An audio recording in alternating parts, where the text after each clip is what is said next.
നോക്കൂ, നമ്മുടെ മുമ്പിലിരിക്കുന്ന വാർത്തകൾ എന്തൊക്കെയാണ്.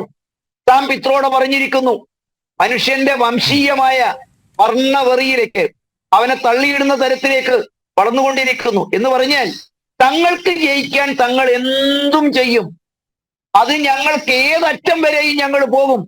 മനുഷ്യരെ തമ്മിലടിപ്പിച്ചാണെങ്കിൽ തമ്മിലടിപ്പിച്ച്, മനുഷ്യന്റെ ചോര ചീറ്റിയിട്ടാണെങ്കിൽ ചോര ചീറ്റിയിട്ട്, വർഗീയ കലാപം ഉണ്ടാക്കിയിട്ടാണെങ്കിൽ വർഗീയ കലാപം ഉണ്ടാക്കിയിട്ട്, അതല്ല ശത്രു രാജ്യത്തെ സഹായിച്ചായില്ലെങ്കിൽ പോലും ഞങ്ങൾ അതിന് മടിക്കില്ല.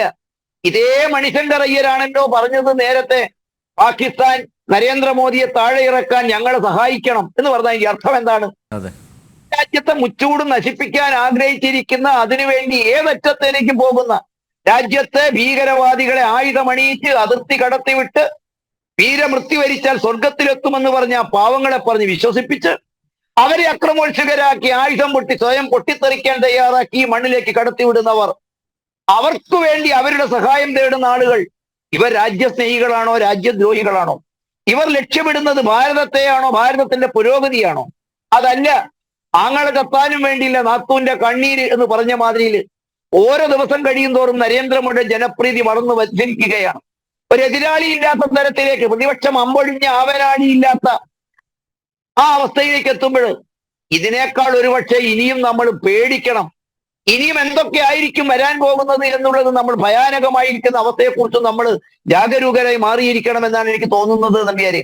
കാരണം ഏതറ്റം വരെയും, ഏത് പാതാളക്കുഴി വരെയും ഇവര് അധികാരത്തിന് വേണ്ടി താഴും. ഏത് ചെകുത്താൻ ഇവര് കൂട്ടുപിടിക്കും.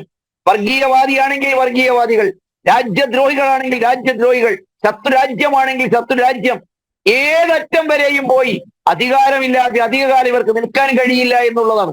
പക്ഷേ ശുഭോദർക്കമായ ഒരു വാർത്ത കൂടി ഇതിനിടെ ഇവിടെ നമുക്ക് കാണാനുണ്ട്. ഇപ്പൊ നമുക്കറിയാം, ഈ പാർട്ടിക്കകത്ത് നിന്ന് ഇത് പറയുന്ന ആളുകളുടെ തനി സ്വഭാവം മനസ്സിലാക്കി തെറ്റിദ്ധരിച്ച പ്രസ്ഥാനത്ത് പ്രവർത്തിച്ച ചില ആളുകൾ, കഴിഞ്ഞ ദിവസം തന്നെ നമ്മൾ കണ്ടു, ഇൻഡോറിൽ നിന്നും ഒരു കോൺഗ്രസിന്റെ പ്രവർത്തകൻ സഹിക്കാൻ വയ്യാതെ ഇത്തരം പ്രവർത്തനങ്ങൾ രാജ്യത്തോട്, മാതൃരാജ്യത്തോട് ഇവർ ചെയ്യുന്ന കുടില പ്രവർത്തനങ്ങൾ കണ്ട് സഹിക്കാൻ വയ്യാതെ സ്ഥാനാർത്ഥിത്വം പോലും ഉപേക്ഷിച്ച് തിരിച്ചു വരാൻ വേണ്ടി തയ്യാറായി. മുൻകാലഘട്ടത്തിൽ പ്രത്യയശാസ്ത്രത്തിൽ വിശ്വസിച്ച 8ഓളം മുൻ മുഖ്യമന്ത്രിമാർ അവരിന്ന് പാർട്ടിയോട് വിട പറഞ്ഞു കഴിഞ്ഞു.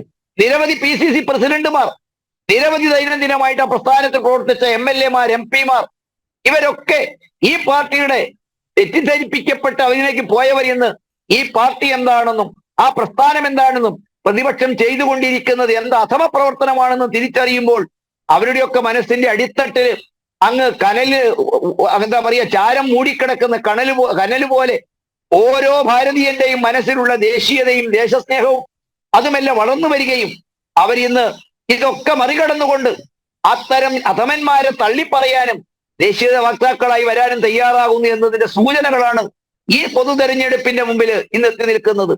ഒരുപക്ഷെ ഇതിനേക്കാൾ ഭയാനകമായ വാർത്തകൾ, ഇതിനേക്കാൾ നീചമായ പ്രവർത്തനങ്ങൾ, ഇതിനേക്കാൾ നിന്ദ്യമായ നികൃഷ്ടമായ പ്രവർത്തനങ്ങൾക്ക് രാജ്യത്തിലെ പ്രതിപക്ഷം ചുക്കാൻ പിടിക്കുന്നതും നമ്മൾ കാണേണ്ടി വരും.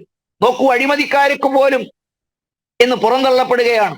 ഒരുപക്ഷെ കോൺഗ്രസ് അല്ലെങ്കിൽ പ്രതിപക്ഷ മുന്നണി എന്ന് പറയുന്നത് ജാമ്യത്തിൽ ഇറങ്ങുന്ന അഴിമതിക്കാരുടെ കൂടാരവും രാജ്യദ്രോഹികളുടെ സങ്കേതവുമായി മാറുന്നല്ലോ എന്നുള്ളത് ഒരു വേദനാജനകമായ കാര്യമാണ്. പക്ഷെ ഇതൊക്കെ തിരിച്ചറിയുന്ന ഒരു ജനത രാജ്യത്തുണ്ട് എന്നുള്ളത് മാത്രമാണ് നമുക്ക് ആശ്വാസം നൽകുന്നത്.